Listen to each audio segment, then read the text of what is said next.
I'm Peter Whitmore. I'm 73 years old. Some of you might remember me from a few weeks back. The response to that video was overwhelming, and I want to thank you for that.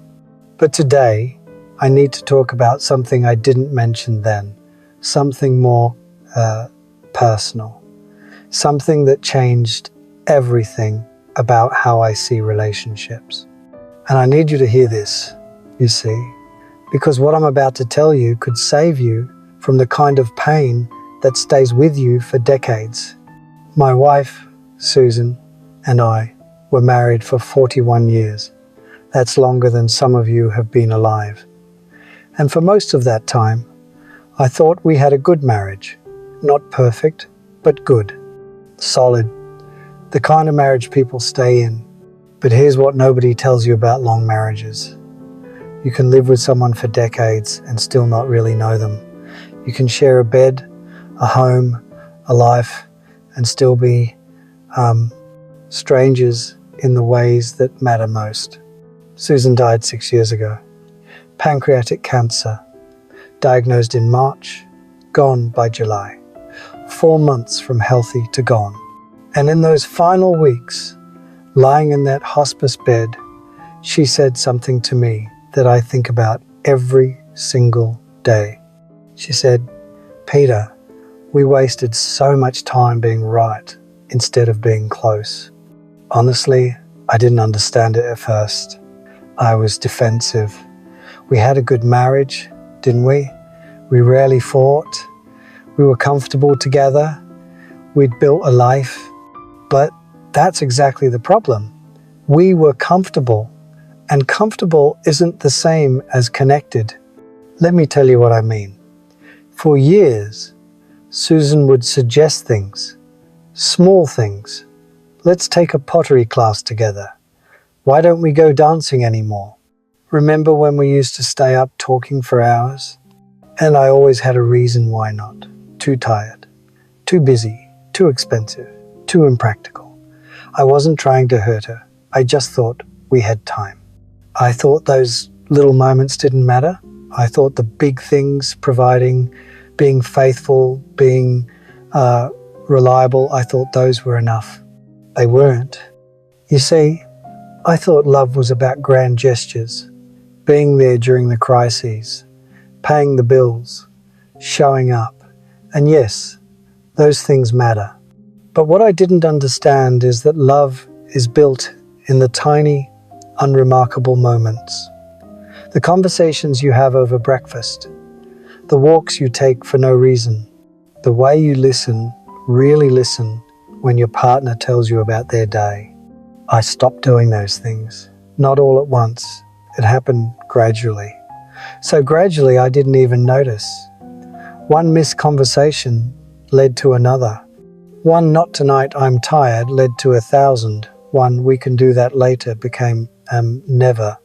And Susan, being Susan, she adapted.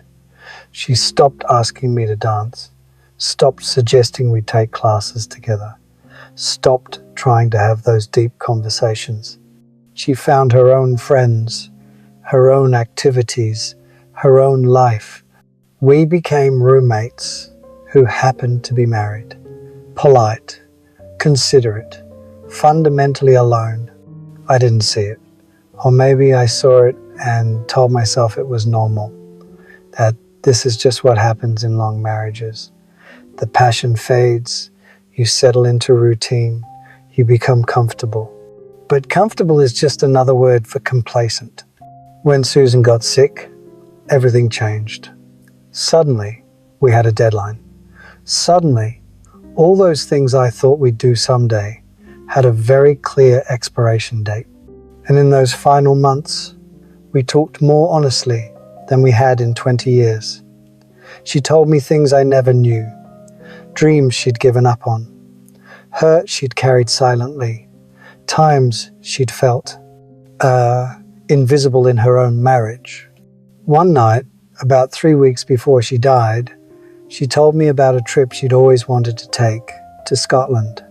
Her grandmother was from there, and she'd always dreamed of seeing the Highlands, walking through the villages, understanding where she came from.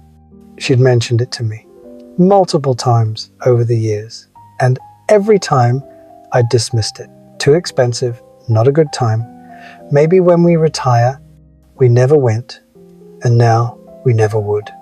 She wasn't angry when she told me this. That's what made it worse. She was just sad, resigned, like she'd accepted years ago that I wasn't going to be the partner she needed. I asked her why she never pushed harder, why she didn't insist. And you know what she said? I didn't want to make you do something you didn't want to do. I wanted you to want to do it with me. That sentence broke me, because she was right. She didn't want me to take her to Scotland out of obligation. She wanted me to want to share that experience with her, to be excited about it, to care about it, because it mattered to her. And I couldn't even give her that. Listen, here's what I've learned, and I hope you're listening because this is important.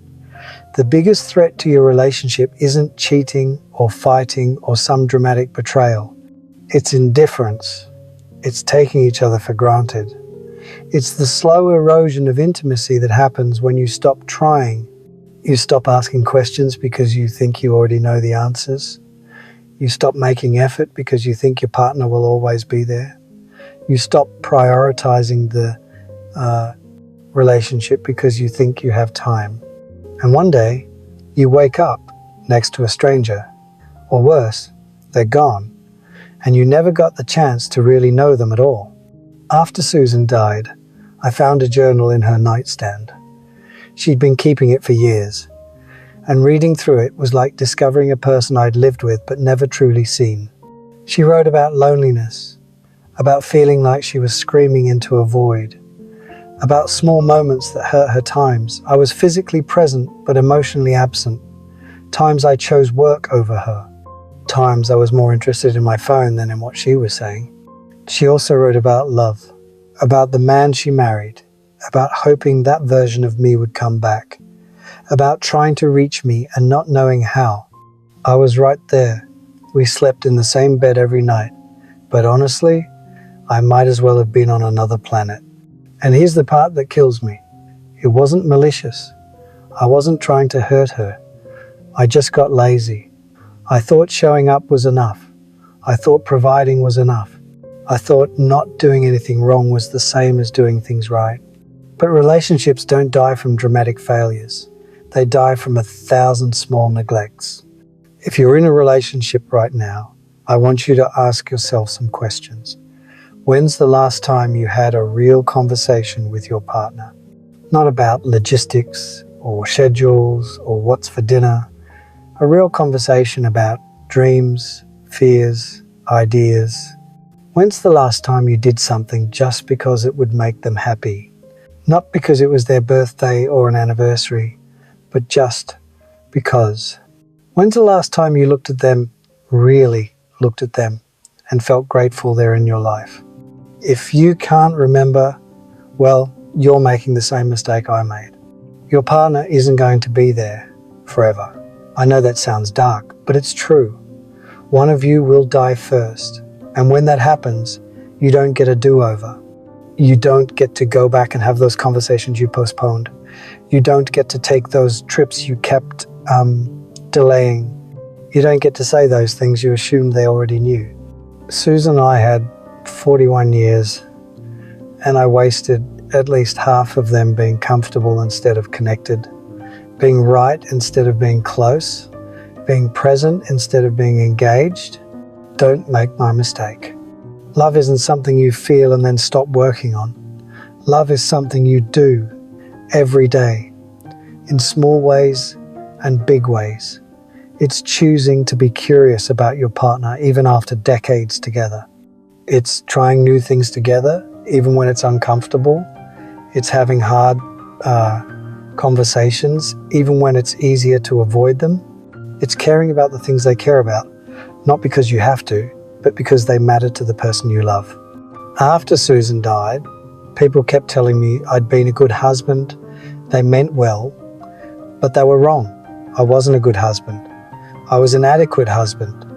I met the minimum requirements. I didn't cheat, didn't abuse, didn't abandon, but that's an incredibly low bar.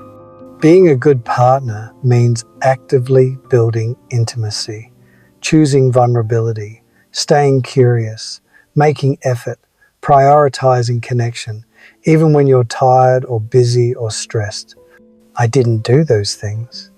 And now I live with the regret of knowing I had something precious and I let it slip away through sheer neglect.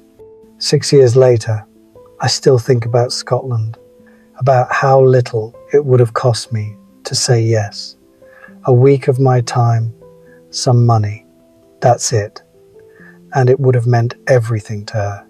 I think about the pottery classes she wanted to take, the dancing lessons, the long conversations, all the small ways she tried to stay connected, and all the times I said no, or not now, or maybe later. Later never came, it never does. If you love someone, if you share your life with someone, don't wait for the perfect time to show them they matter. Don't assume they know. Don't take them for granted. Ask them about their dreams. Listen to their stories. Do the things they suggest, even if they don't interest you particularly, because strengthening your bond should interest you. Be present. Be curious. Be intentional. Because one day you'll be where I am, sitting alone, looking through old photographs, reading journals, and realizing you had everything you needed and you didn't appreciate it until it was gone. I'm not telling you this to make you feel guilty. I'm telling you this because you still have time. Your partner, if you have one, is still there. You can still have those conversations. Take those trips. Make those memories. But you have to do it now. On my desk, I keep a photograph of Susan from our honeymoon, 1972. She's laughing, squinting in the sun, her hair blowing in the wind, so full of life and hope and dreams. And I think about the woman she became, still beautiful, still kind, but with a quiet sadness in her eyes that I put there through years of benign neglect. Susan was right. We wasted so much time being right instead of being close. Don't waste your time the way I wasted mine. Love the people in your life, actively, intentionally, while you still can. This channel features people like me sharing life advice and memories. If you found this helpful, please subscribe and turn on notifications for more. And if you got something from this, leave a comment, hit that like button. If you've got a story to tell, something you've learned that might help someone else, there's a form down in the description. Fill it out. Maybe next time we'll be sharing your story.